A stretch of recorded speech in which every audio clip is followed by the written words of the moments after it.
Halo, selamat datang kembali. Kalau kita ngomongin ESG, huruf S untuk sosial ini sering banget nih dianggap paling abu-abu. Padahal ini bukan sekedar soal donasi atau kegiatan amal loh. Ini tentang risiko dan peluang finansial yang sangat nyata yang muncul dari cara sebuah perusahaan berinteraksi dengan kita semua, dengan manusia. Yuk kita bedah bareng-bareng. Biar gampang, coba deh kita pakai analogi. Anggap aja sebuah perusahaan itu mesin mobil balap yang super canggih. Nah, E untuk environment, itu bensinnya. G untuk governance, itu pembalapnya. Terus S untuk social itu apa? S itu ya mesinnya itu sendiri. Semua orang dan komponen di dalamnya yang kerja bareng buat menghasilkan tenaga.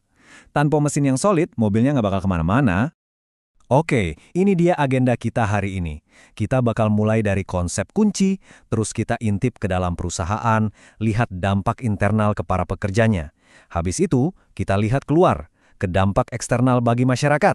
Setelahnya kita bahas peluang dan risiko zaman now, sebelum akhirnya kita rangkum semuanya dalam satu kerangka analisis. Jadi perjalanannya dari dalam keluar, biar semuanya jadi jelas. Oke, kita mulai dari yang pertama ya. Ada 3 pilar utama, 3 fondasi yang dipakai investor buat menilai kinerja sosial sebuah perusahaan.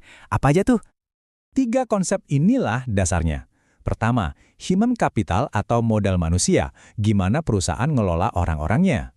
Kedua, perlindungan konsumen, ini soal keamanan dan kualitas produk yang kita pakai. Dan yang ketiga, peluang sosial, di mana bisnis bisa untung sambil menyelesaikan masalah di masyarakat. Tiga-tiganya ini krusial banget buat tentuin nilai dan kestabilan perusahaan dalam jangka panjang. Yuk, sekarang kita intip daleman mesinnya. Kita lihat faktor-faktor yang mempengaruhi aset paling berharga sebuah perusahaan. Ya, orang-orangnya. Nah, ini yang menarik. Modal manusia yang kuat itu ibarat superpower buat perusahaan. Perusahaan yang mau investasi ke karyawannya biasanya jadi magnet buat talenta-talenta terbaik. Sebaliknya, kalau manajemennya acak-acakan, siap-siap aja deh karyawannya pada cabut. Biaya turnover itu mahal banget loh. Belum lagi inovasi jadi mandek dan produktivitas anjlok. Selain pengembangan karir, perlindungan dasar itu hukumnya wajib. Ini nggak cuma soal keselamatan dari kecelakaan kerja, tapi juga hal-hal yang lebih modern kayak kesehatan mental, pencegahan burnout, sampai kesejahteraan finansial karyawan. Kalau sampai gagal di sini, risikonya itu bukan main-main loh. Bisa kena tuntutan hukum jutaan dolar, atau bahkan operasinya bisa dihentikan paksa. Tapi, gimana jadinya kalau standar kesehatan dan keselamatan ini dilanggar habis-habisan? Mari kita lihat satu contoh tragis yang mengubah sebuah industri untuk selamanya. Runtuhnya gedung Rana Plaza di Bangladesh ini menewaskan lebih dari 1.100 orang. Dan lebih dari 2.500 lainnya luka-luka. Yang paling bikin miris, retakan di gedung itu udah kelihatan beberapa hari sebelumnya, tapi peringatannya diabaikan begitu saja. Bencana yang sebetulnya bisa dicegah ini akhirnya melahirkan Bangladesh Accord, sebuah fakta keselamatan yang ditekan lebih dari 175 brand fashion global. Nah, untuk mencegah tragedi semacam itu terulang, dunia punya kerangka kerja. Salah satu yang paling utama adalah prinsip panduan dari PBB ini. Gampangnya ada 3 pilar. Pertama, negara itu wajib melindungi hak asasi manusia. Kedua, perusahaan punya tanggung jawab untuk menghormati hak-hak itu. Dan ketiga, kalau sampai terjadi pelanggaran, korban harus dapat akses untuk pemulihan. Dan ini berlaku di seluruh rantai pasok. Selain keselamatan, ada hak-hak pekerja lain yang nggak kalah penting, yang standarnya diatur oleh Organisasi Buruh Internasional atau ILO. Ini termasuk kebebasan buat bikin serikat pekerja, perang melawan perbudakan modern, yang katanya masih menjerat 25 juta orang loh, memastikan upah yang dibayar itu layak untuk hidup, dan menjaga hubungan yang sehat antara manajemen dan karyawan.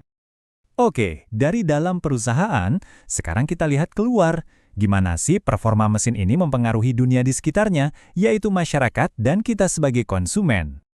Di sini, perusahaan punya 2 pilihan.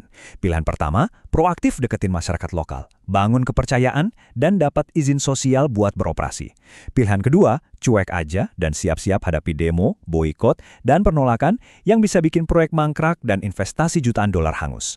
Kuncinya apa? Ya dialog dan konsultasi. Tanggung jawab perusahaan juga sampai ke produk yang kita beli.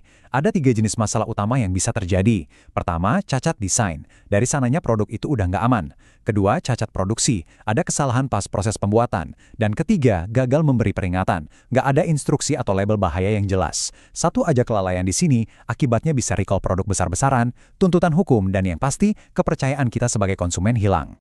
Nah, selain isu-isu klasik tadi, investor zaman sekarang juga melihat faktor-faktor sosial baru yang terus berkembang.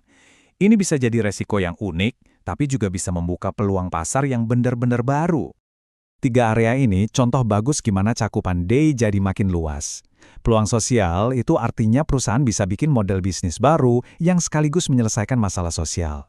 Kesejahteraan hewan sekarang bukan cuma isu etis, tapi juga resiko reputasi besar di rantai pasok. Dan yang terakhir, resistensi antimikroba atau AMR.